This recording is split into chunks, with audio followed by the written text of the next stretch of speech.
Hi, I'm Sheree, founder of Be Kind to All. I believe that all employees deserve to be treated as equal, and I believe that discrimination, no matter what the reason, can no longer be tolerated in business.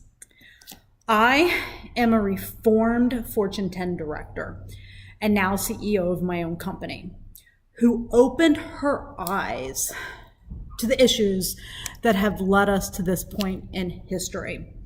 I helped cause income inequality by finding efficiencies and working for a company who surplused employees every year I worked there and acted like this was normal.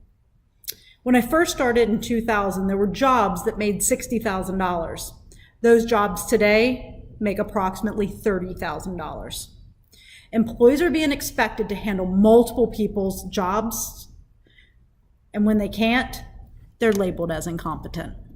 Now, I remember the day I took on 2 jobs, then 3 jobs, and then 4 jobs as a lower level manager. I did not get paid overtime, and human resources told me that that was the way it was. Now, then the same thing happened to me when I went upper level in management. Then I had 2 and 3 of those jobs. And by the time I was a director in a Fortune 10 company, I remember taking over 2 people's jobs. It was absolutely insane how much they put on you.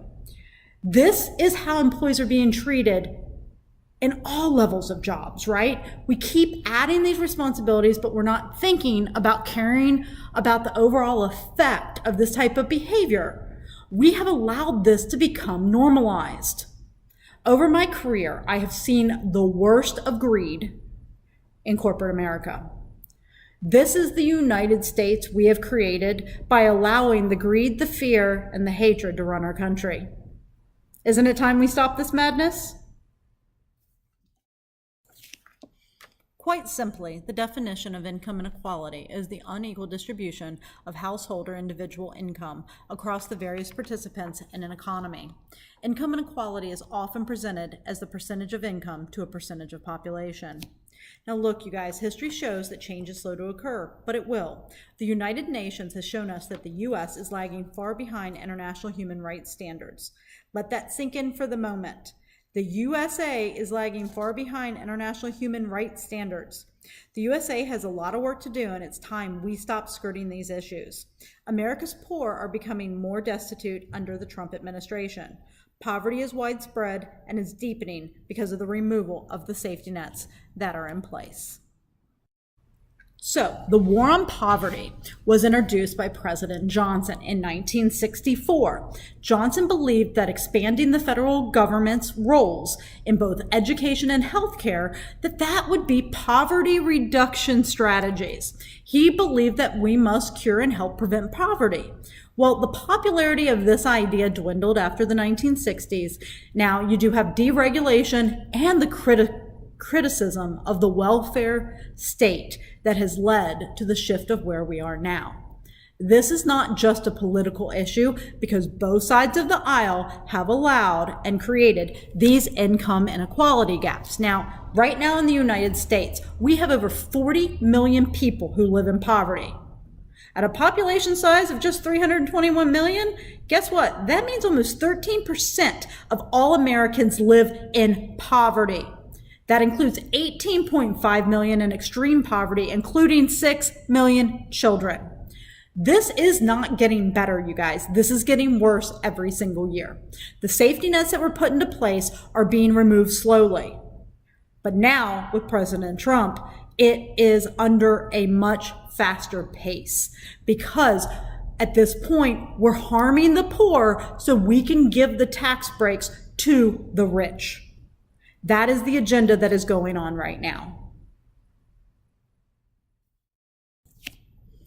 So yes, the United Nations is going to look into our poverty, even though our government doesn't think that they should.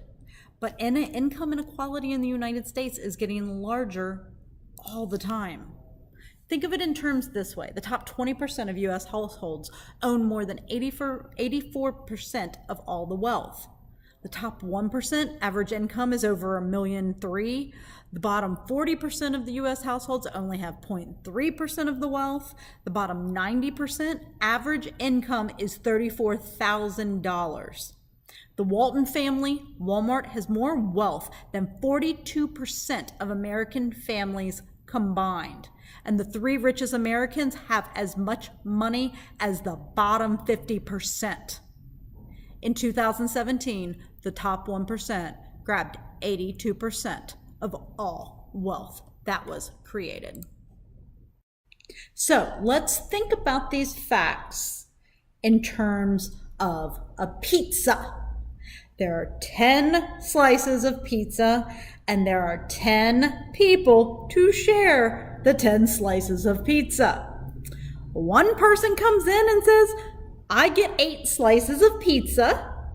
That leaves you guys, the rest of you, 2 slices of pizza. Yes, some numbers even say we only have 1 slice of pizza left for the remaining 9 people. Now, this is the truth of where we are. And it's sad, but we can fix this. We just have to open our eyes and recognize what is going on. So next week, we're going to continue into the business case for kindness. It is time we stop living with the hate, the fear, and the greed. Kindness is our path forward, and without kindness and respect, there's little trust, and without trust, the team will crumble. I hope you guys have a great week. Be kind to all.